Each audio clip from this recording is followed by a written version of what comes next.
Acara selanjutnya yaitu ceramah hikmah Maulid Nabi Muhammad SAW oleh Ustadz Dr. Andi Markarma Yusuf SAG MTHI, dan dimohon kesediaannya untuk membacakan doa. Kepada Bapak saya persilahkan.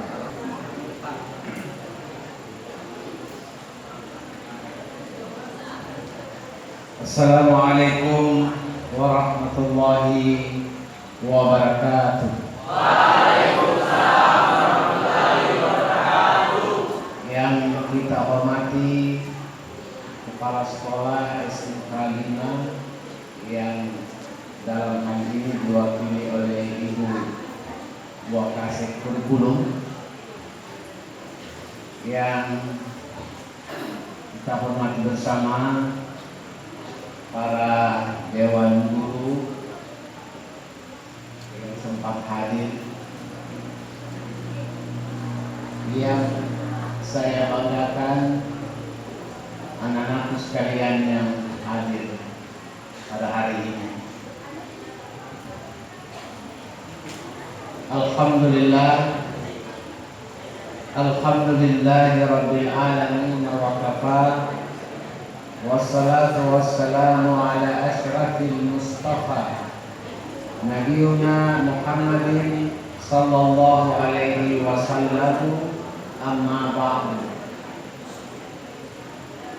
Pertama, sebelum saya ceramah, Pak Ustadz, saya ingin mengapresiasi dan memberikan penghargaan yang sangat besar atas niatan dan hajatan teman-teman, para guru, kepala sekolah, semua tim yang ada di SMK 5 ini untuk melaksanakan kegiatan memperingati Maulid Nabi pada hari ini.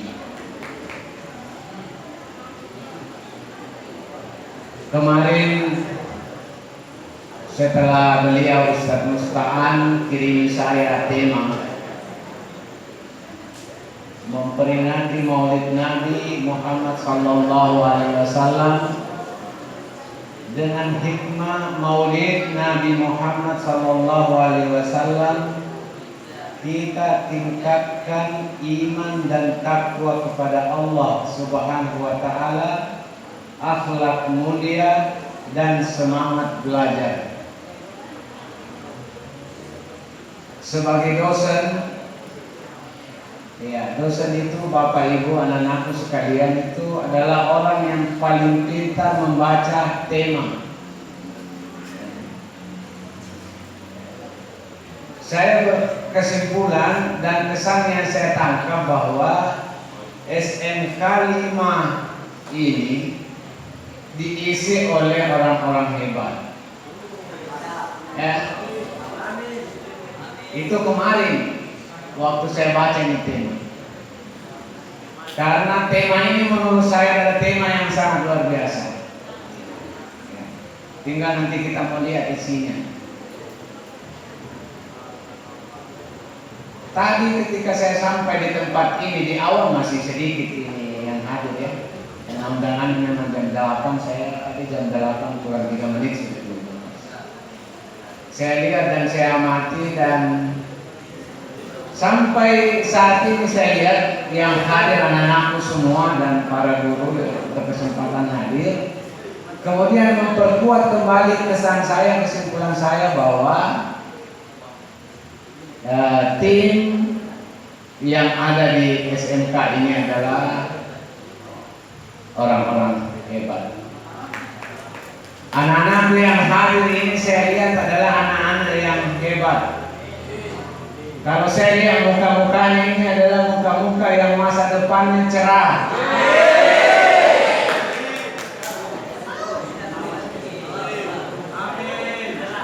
Cerah.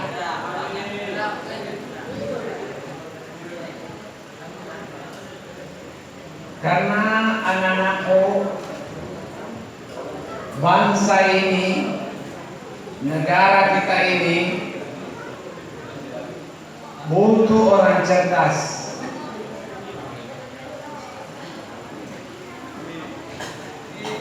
bangsa kita ini, negara kita ini membutuhkan orang-orang cerdas.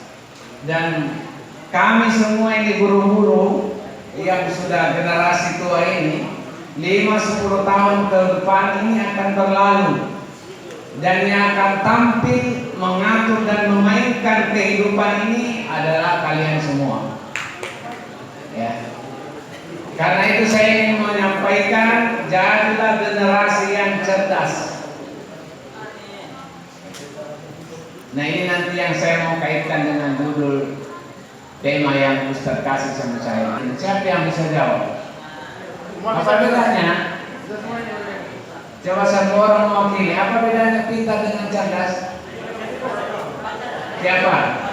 Yang angkat tangan siapa? Siapa?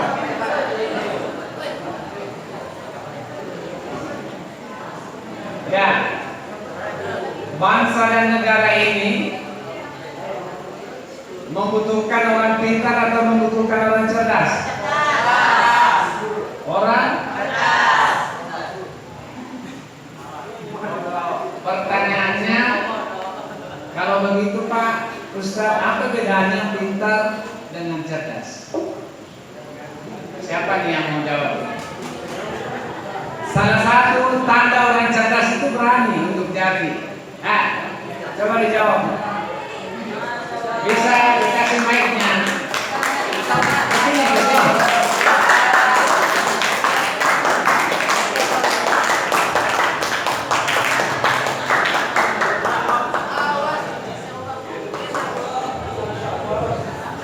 Baik semuanya, terima kasih. Assalamualaikum warahmatullahi wabarakatuh. Terima kasih, saya dikasih kesempatan untuk menjawab pertanyaan kali ini.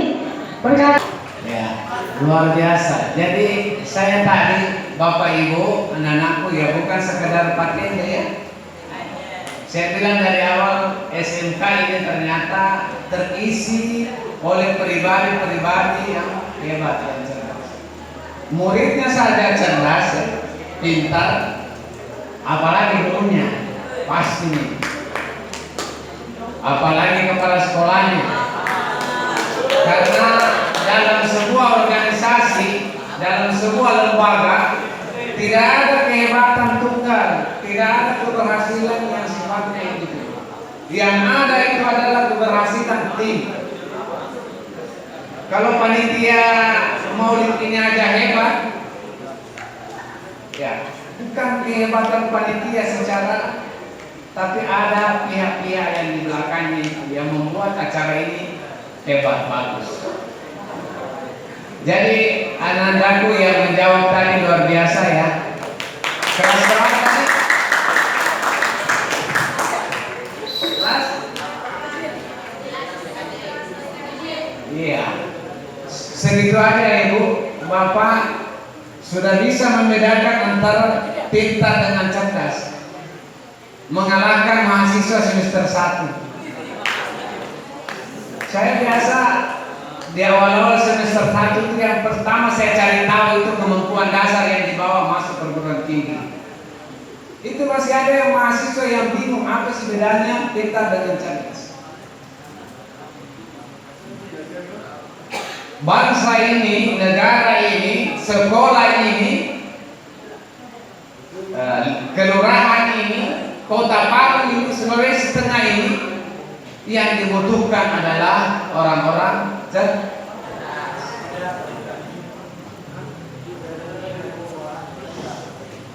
Kenapa yang dibutuhkan orang cerdas? Kenapa bukan orang pintar? Orang pintar itu banyak, tapi yang bisa memberi solusi terhadap masalah yang ada itu bukan orang pintar, tapi orang. Jadi solusi itu ada di tangan-tangan orang cerdas, bukan di tangan-tangan orang pintar. Biasanya orang pintar itu karena saking pintarnya justru tidak menyelesaikan masalah. Kalaupun mau menyelesaikan masalah, biasa ada masalah lain yang timbul. Dan bahkan kadang-kadang masalah yang baru jauh lebih besar dibanding masalah yang mau diselesaikan. Tapi kalau orang cerdas pasti solusi. Karena itu anak-anakku ya, kalau kalian belajar sejarah para nabi ya, mulai dari Nabi Adam, nabi pertama sampai Nabi Muhammad SAW, itu adalah orang-orang yang Allah kasih kecerdasan. Karena cerdaslah yang bisa memberi solusi.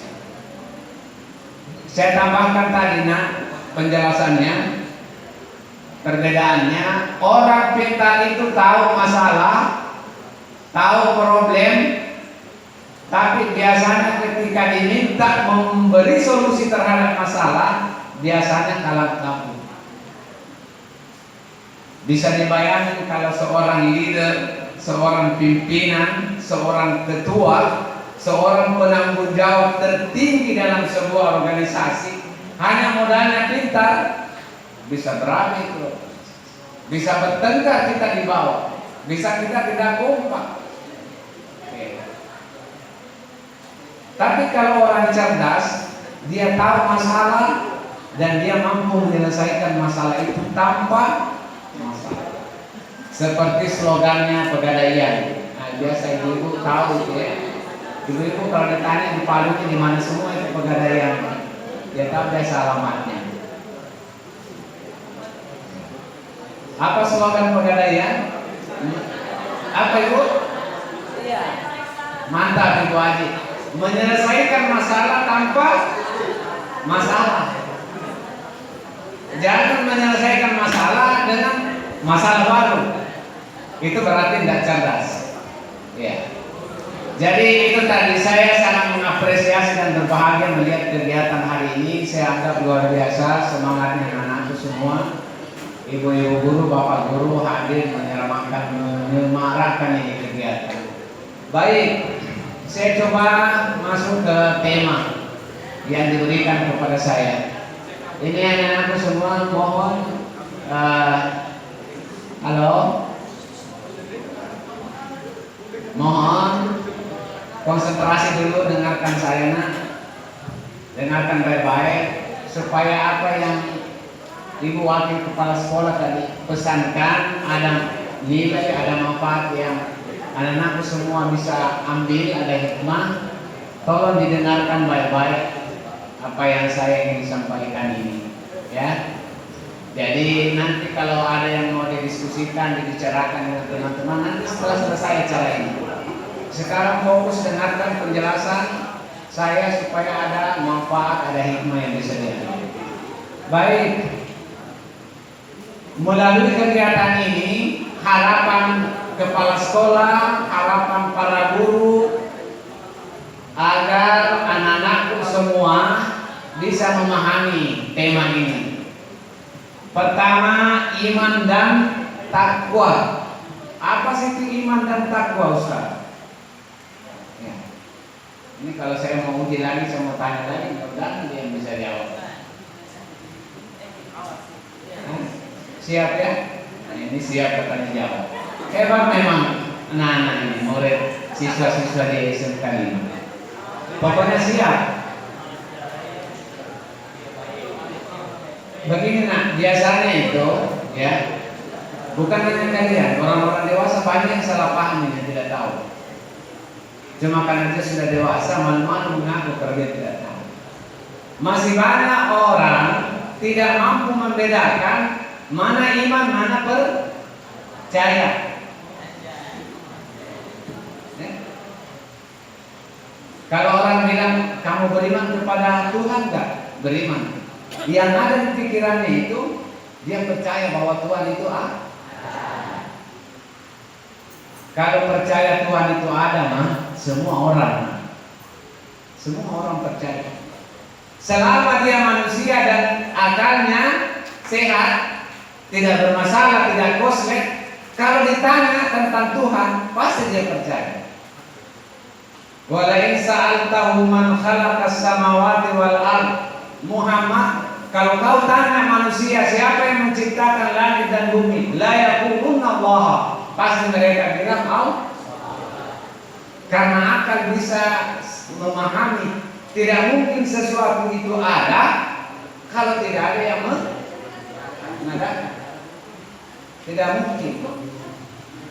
Nah, siapa di balik keberadaan ini? Siapa di balik yang memungkinkan segala sesuatu ini ada? Itulah Tuhan, itulah Allah Subhanahu wa ta'ala. Nah, anak-anakku sekalian, iman itu kalau diibaratkan rumah, ada 3 kamar di dalam. Iman itu kalau diibaratkan tempat ruangan seperti ini, supaya iman itu betul dan benar, mesti memiliki 3 kamar. Apa itu isinya kamarnya? Kata ulama al-iman al-yakinu bil qalbi. Iman itu pertama kamarnya isinya yakin sepenuh hati di dalam sanubari, yakin bahwa Tuhan itu yakin. Yang kedua, al-qaulu bil lisan. Iman itu tidak boleh hanya dalam hati percaya ada Tuhan, tapi harus dikeluarkan melalui mulut, harus dinarasikan, harus diucapkan. Itulah kemudian menjelma menjadi kalimat syahadat, la ilaha illallah. Tidak ada Tuhan yang hak disembah kecuali Allah. Banyak Tuhan, ya. Dalam dunia ini, dalam kehidupan ini banyak Tuhan. Tapi semua Tuhan-Tuhan itu batil. Yang benar hanya Allah. La ilaha illallah.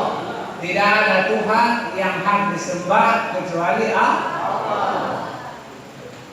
Makanya manusia ini meskipun macam-macam keyakinannya, agamanya, beda-beda keyakinan, beda agama, tetapi masing-masing agama itu berkeyakinan tidak ada Tuhan yang hak disembah kecuali Allah Subhanahu. Jadi iman itu tidak cukup hanya dengan percaya dalam hati, tapi harus diucapkan.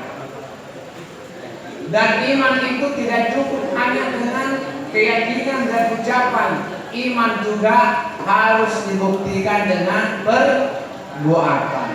Itulah kata ulama, al-amalu bil jawari. Ya, terima kasih. Kalau 3 ini sudah ada, kita sudah bisa memastikan diri kita bahwa kita termasuk orang yang beriman. Kalau di dalam hati ada keyakinan, kemudian berani kita ucapkan la ilaha illallah, lalu berani kita buktikan dalam perbuatan. Kali ini anak-anakku semua, saya tanya, pasti jawabannya beriman.